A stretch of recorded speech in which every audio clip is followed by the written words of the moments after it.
welcome back to the Justinian Deception. Just want to do a quick little video, a follow on from the New South Wales Styles Manual, the things I gave you in the last video. I have a book here, Ross on Crime. It's an Australian book and it has all the precedents for Australian law. Very good book, I can highly recommend it. I just want to read you this section. It's on page 443. It's chapter 3.8620, Not to be Learned Tricksters is the heading. So it talks about what the Bar Association is doing, basically. The Bar, British Accreditation Regency. It means that all lawyers, even in the US, pledge allegiance to Britain and are under the rules of the Queen. The Queen is a foreign power. So I want to read you this out of the Bar Association, about the Bar Association. The members of the Bar Association will always be competitors, but I do not doubt that in the future the Bar will be as punctilious as ever in matters of this kind. The reason that the Bar exists as a bar and that they stand as they do stand, a privileged class with certain rights and obligations, is that they are believed to be and expected to be honourable men, and if instead of being honourable men, anxious for honest, clean justice in the court, that they should cease to be that and become merely learned tricksters, the bar would not be in existence for very long.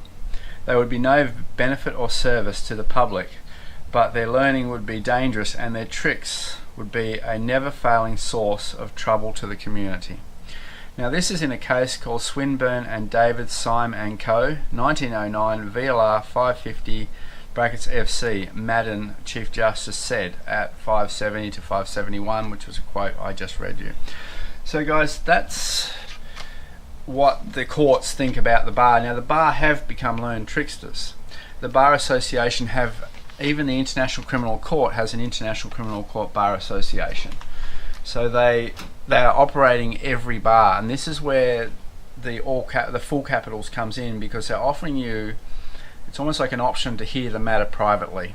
Now I just want to show you in New South Wales something else we've found. Other than the Chicago Styles Manual is actually the official manual for the New South Wales Bar Association. You can look that up on their website. Just on the computer here. This is the Interpretations Act 1987 number 15, New South Wales legislation. So 45E, style changes, Roman numerals, colons and dashes, section 1D. So if you're going to write out legislation, this is giving you the way to do it, and it says you can write legislation with other changes to the format but not to the text, so that's the important part, of the legislation, so as to conform to the current style of the state, so the state being New South Wales or the administrator NSW. So I just went and wanted to find what the style of the state was, and that wasn't hard to do. So if we go here, this is the Australian Government Digital Style Guide official website. You can look it up yourself. So if we go down here to capitalisation, capital letters are hard to read, keep them to a minimum. Use sentence case for most things. Capitalise the first word. So when they say capitalise, that is one capital letter. Full capitals is different to capitalise. Use title case for proper nouns. Capitalise the principal words. And if we go down further to nouns, use title case for proper nouns. So title case, one capital letter again. For example, names of people, places or organisations. Now this is a New South Wales style. This is the Act telling you if you're going to write anything about the legislation that you would use that style, which is one capital letter. So once again we're asking the question, why are we using the all capital letters? So even this is the Australian Government Official Styles Manual. I've spoken about this previously. Page 121 says exactly what that style set.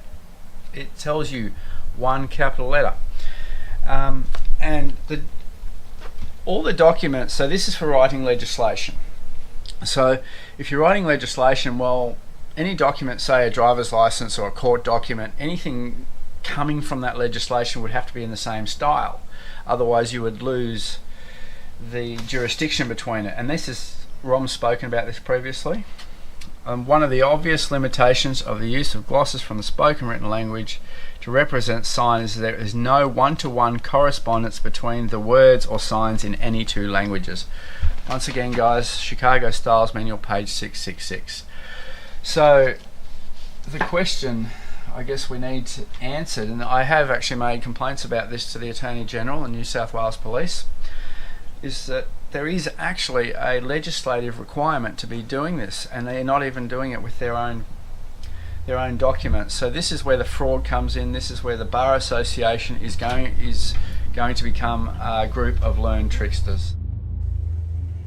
I have in sincerity pledged myself to your service, as so many of you are pledged to mine. Throughout all my life and with all my heart, I shall strive to be worthy of your trust.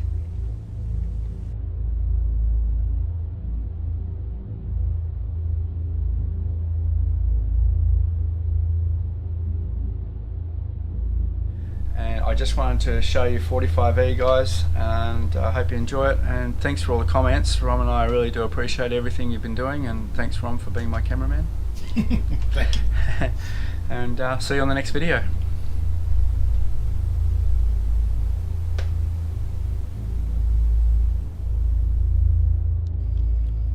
Conclusion. The Queen agreed to act as the first trustee.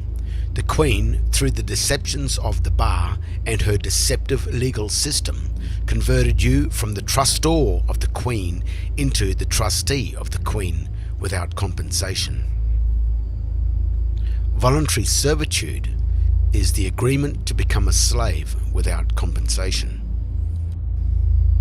If you have become a slave without ever knowing you were a slave, could this mean that you have been deceived? If slave names and military names appear in all uppercase text, could this mean that your driver license is confirmation that you are nothing but a slave or a military subordinate to the Queen's administrative corporations?